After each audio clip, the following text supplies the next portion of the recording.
soutien de l'ambassade du Canada en Haïti. Vous ferez connaissance avec la pratique du concept de la médiation, depuis la prévention des conflits, leur gestion, leur résolution pacifique et les retombées sociales permettant d'éviter la violence par l'utilisation des mécanismes de solution à l'amiable. Le copieux programme de cette journée de colloque vise le partage d'expériences entre l'OPC et les autres ombudsman de la région. Mais ce n'est pas tout. Dans les jours qui suivent, l'exercice va se prolonger dans une deuxième étape qui prendra la forme d'une formation en médiation de 2 semaines à l'intention d'une 50aine de cadres de l'OPC. Nous apprécions grandement cette collaboration. Je souhaite donc à tous ceux qui sont ici présents de profiter pleinement de cette occasion inespérée, de s'instruire encore plus sur les thèmes nombreux et variés qui seront abordés pendant la journée autour de la question de la protection des droits de la personne et de la solution pacifique des conflits. Ce sont tous deux des sujets d'extrême actualité pour Haïti. À telle enseigne, il n'est que de se rappeler l'intervention récente de l'association Religion pour la paix qui a facilité une sortie de crise en servant de médiateur entre les pouvoirs responsables du montage d'un collège de gestion transitoire du Conseil électoral. Il est évident que notre pays n'est pas en guerre, comme l'ont été plusieurs de ceux que l'Institut pour la paix des États-Unis a eu la charge d'accompagner, et comme la plupart des pays qui ont été l'objet d'une mission de maintien de la paix des Nations Unies. En revanche, je ne crois pas que je me tromperais en avançant que nous vivons dans une société en conflit avec elle-même. De ce fait, j'exhorte tout un chacun, et les cadres de l'OPC en particulier, à aspirer à devenir des agents de paix. C'est ce que requiert une citoyenneté engagée. C'est le moment opportun pour s'approprier certaines techniques dont vous aurez besoin, autant au cours de votre vie personnelle que institutionnelle.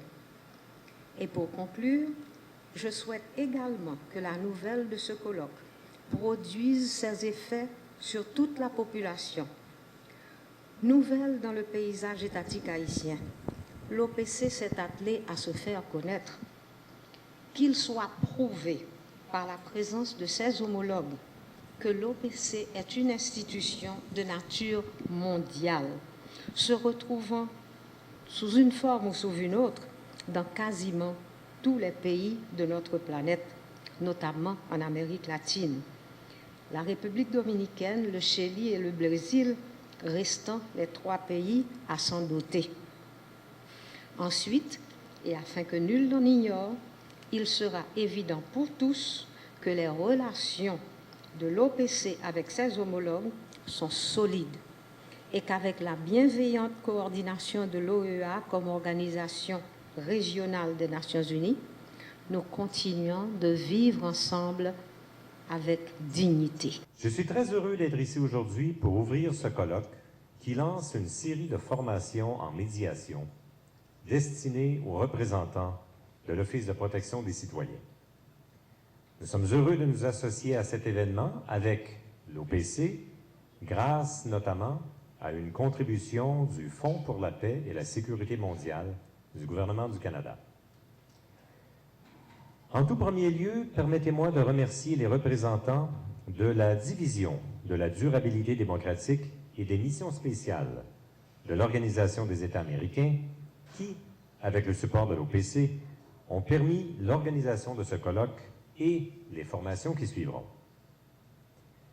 J'aimerais également saluer la présence parmi nous de nombreux intervenants en matière de protection des droits de la personne venant de plusieurs pays de l'hémisphère. Votre contribution à ce colloque sera, j'en suis convaincu, d'une grande utilité pour l'ensemble des participants.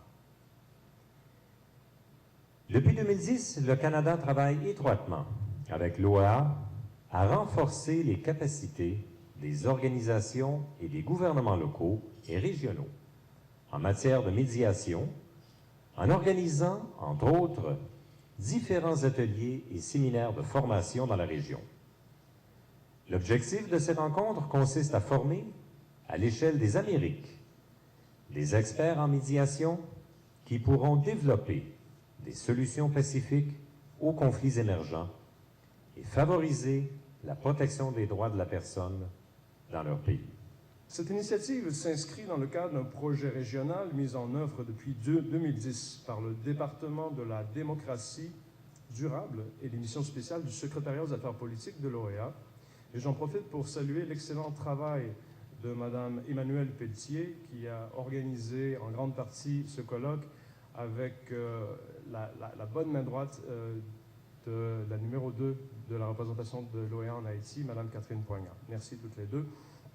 Donc, le département des missions spéciales de l'OEA aux affaires politiques a le but de renforcer la capacité de nos États membres en matière de médiation et de résolution pacifique de conflits.